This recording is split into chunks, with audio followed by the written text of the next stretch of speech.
Bienvenidos a un programa de la Ciudad de las Ideas Adicional. Este es un programa para pensar realmente lo que está pasando y sobre todo en el tema del arte y de la educación, de la inteligencia emocional, de nuestro sistema educativo.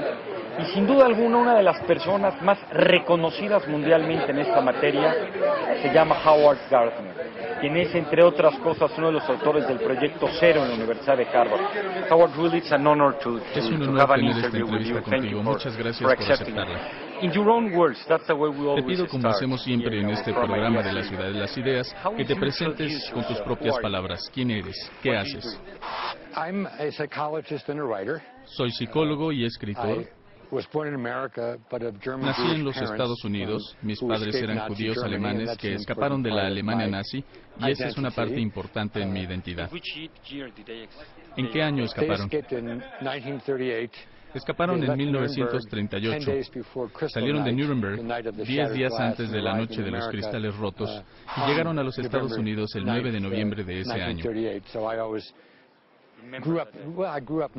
Crecí sabiendo que pude no haber existido, y ese es un elemento importante de mi identidad. Crecí en la pequeña ciudad de Scranton, en Pensilvania, y llegué a la Universidad de Harvard en 1961 y esencialmente nunca he salido de allí. De una u otra manera he permanecido en Harvard durante casi 50 años. Comencé pensando que iba a ser abogado. Luego estudié historia y después me sedujeron las ciencias sociales, particularmente la psicología. Al principio estaba interesado en el psicoanálisis y en la personalidad. Mi tutor fue el famoso psicoanalista Erik Erikson, quien fue parte del círculo freudiano. Pero usando la misma metáfora, después fui seducido por la psicología cognitiva, en cómo trabaja la mente. Eran los tiempos en que el conductismo imperaba en la psicología, las décadas de los 30, 40 y 50, pero fue derrocada por una perspectiva más cognitiva, que no se concentraba solo en el comportamiento de las personas, sino en lo que llamamos representación mental. Cómo pensamos, qué es lo que pensamos, cuáles son los lenguajes de la mente. Y eso me emocionó. Me convertí en académico y sigo siéndolo desde entonces. Durante los primeros 10 o 20 años, principalmente fui un psicólogo, pero luego la gente en el área de la educación se interesó en mi trabajo y entonces me transformé en un psicólogo diagonal educador. Y ahora que he escrito acerca de muchos temas, soy aspirante a intelectual público. ¿Cuántos libros has escrito? Unos 20. Siempre que voy a alguna librería en los Estados Unidos, me encuentro algún nuevo libro escrito por ti y estoy impresionado. Debo mencionar que tengo una excelente editorial en español, que es Paidós, y siempre tiene mis libros listos de inmediato. De muchas maneras se habla de la inteligencia, de lo que significa. Se ha dicho que hay muchas inteligencias y también que ser inteligente es ser bueno en algo. ¿Podrías elaborar acerca de este tema? Hay muchas inteligencias, pero ¿cuál es la esencia de la palabra? Sí, tengo una definición. Es un potencial biopsicológico, lo que significa que es parte de nuestro cerebro y de nuestra mente, que no son lo mismo. Para resolver problemas, para hacer cosas que son valoradas en cuando menos una cultura o comunidad. Al tener la capacidad que ayuda a resolver problemas y hacer cosas valiosas, yo lo llamo inteligencia.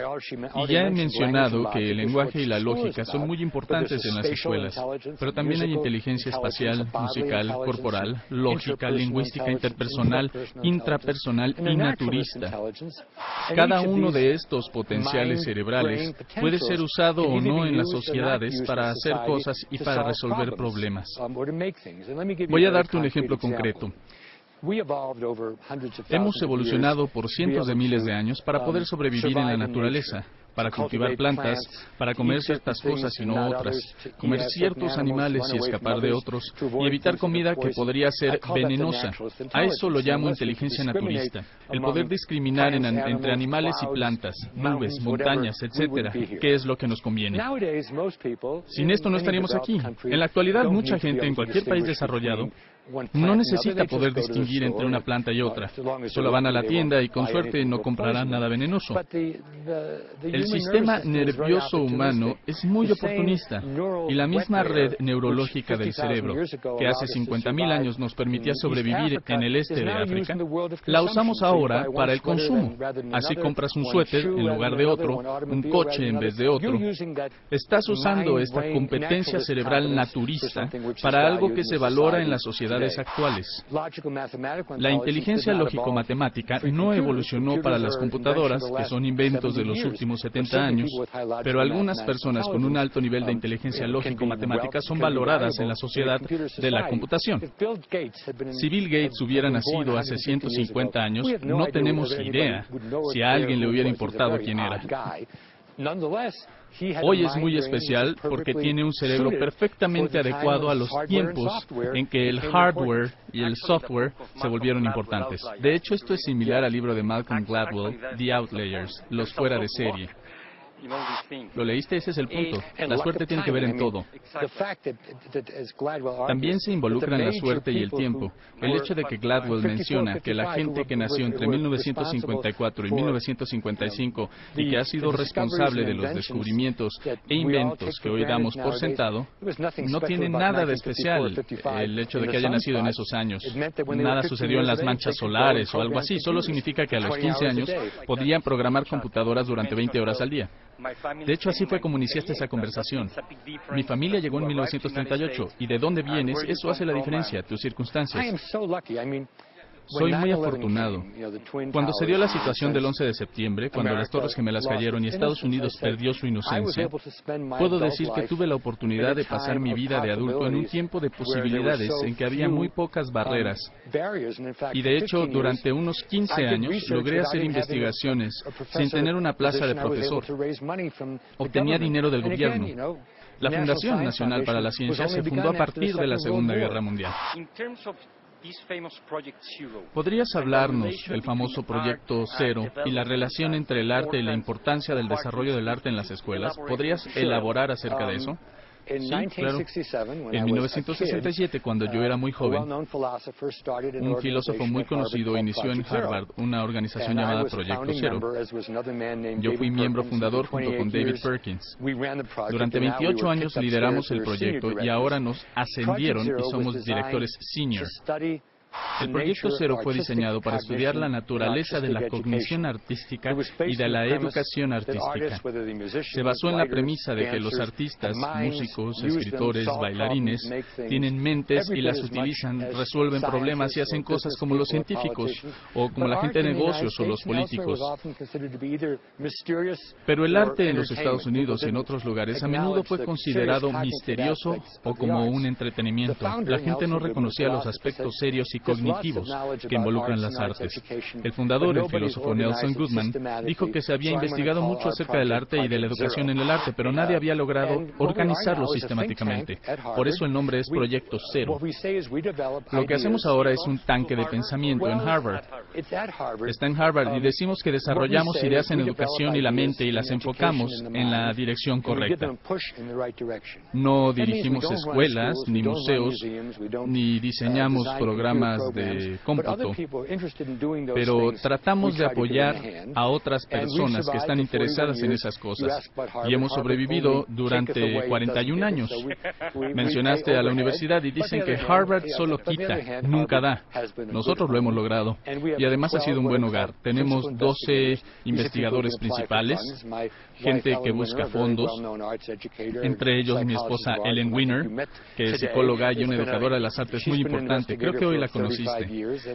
Ella ha sido investigadora por 35 años y hay mucha gente muy conocida en esta área. Lo que verdaderamente nos interesa es qué es lo que forma parte del pensamiento artístico, en qué se distingue y cómo se relaciona con otras cosas que la gente valora. ¿Cuáles son los valores de las artes en sí mismas? En los Estados Unidos, desafortunadamente, las artes son justificadas con relación a cosas fuera de las artes. Planteamientos como, serás mejor para presentar exámenes, o serás un mejor hombre de negocios. Y eso está bien, si fuera el caso. Pero nadie se ha puesto a decir, si estudias matemáticas serás un mejor músico, o si tienes éxito en los negocios vas a ser un mejor artista. Si pensamos en esto, y esto es verdad, sobre todo en países como España y México, esa es la razón por la cual las culturas son recordadas a final de cuentas, ya sean los murales de Rivera o las pinturas de Kahlo. No, y cuando visitas una ciudad, lo primero que ves es la catedral, los edificios.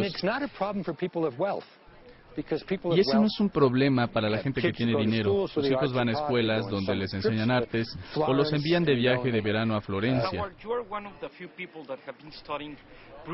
Howard, eres una de las pocas personas que han estudiado mentes brillantes, genios. He visto algo de esto en tus libros acerca de diferentes personalidades. Son muy diferentes en distintas áreas y son muy exitosos, lo que significa que han cambiado la historia del arte y de la música. Por favor, comparte con nosotros algunas de tus conclusiones. ¿Se puede decir que así se nace? ¿Hay algún porcentaje? ¿Qué tanto tiene que ver la familia? Bueno, la respuesta es sí. Todo eso es importante. Nadie nace como genio creador. Pienso que la creatividad hay una amplísima herencia. Pero ser especialista en algo hace que se genere una gran herencia. El cerebro de Mozart, el mío, el de Einstein, no son intercambiables, ni el de Darwin. Pero es interesante porque Einstein, Darwin y Mozart, todos personas increíbles, poseían distintos tipos de mente. A Darwin se le consideraba duro para las actividades escolares y con una inteligencia naturista superior a la normal. Einstein no era tan bueno en ciertas circunstancias, empezó a hablar ya grande y tenía una inteligencia espacial, lógico, matemática extraordinaria. A la gente le interesa lo que quiero decir de estos personajes, pero lo que quieren saber son los mensajes específicos. Y pienso en 3 mensajes: reflexión, apalancamiento y encuadre. Reflexión significa que la gente que crea, que cambia el mundo, invierte mucho tiempo pensando en sus logros, en cómo alcanzarlos, en qué hacer para lograr avances. Y no es tanto lo que hacen, sino que establecen las redes para sus empresas. Apalancamiento es que conocen las áreas de fortaleza y las empujan. Y no se preocupan mucho por las áreas en las que no son fuertes porque cuentan con la ayuda de gente que los apoyará en las áreas en las que ellos son fuertes. Y la tercera, de la que más he aprendido, es el encuadre, que significa que todos fallan en algún momento. Pero si algo sale mal, no renuncias ni pateas un perro. Si te enojas, puedes superarlo y preguntas, ¿qué puedes aprender de eso? Una de mis frases favoritas la dijo Jean Monnet, el iniciador de la Comunidad Europea del Mercado Común y un gran pensador. Dijo, yo veo cada derrota como una oportunidad. Fue ambicioso y trató de aprender y estandarizar. Se dice en Internet que no deberíamos cometer errores, pero bueno, podríamos cometer errores, pero no los mismos. Cometamos nuevos errores. Y estas son las lecciones que les trato de enseñar a mis muchachos. Y les digo que nosotros no vamos a ser genios creadores, yo no soy un genio creador, sino que aprendo de modelos de rol acerca de la reflexión, el apalancamiento y el encuadre. De hecho, Churchill decía que el éxito consiste en ir de falla en falla con enorme entusiasmo. Por cierto, Churchill es un personaje interesante. Si hubiera muerto en 1940, habría sido una figura un tanto extraña en la historia, pero hubo una convergencia en el sentido de Gladwell. Un británico con un liderazgo dinámico que si se hubiera rendido, habría determinado el curso de la historia completamente diferente. We really thank you very, very much. Actually, I would love to invite you to la Ciudad de las Ideas. Te agradecemos enormemente. Me encantará invitarte a la Ciudad de las Ideas para hablar en el año 2010. Estar en contacto y hablar de un proyecto de educación para México. Valoro lo que haces y lo que has escrito y ha sido un honor para la Ciudad de las Ideas y para Proyecto 40 tenerte en nuestro programa.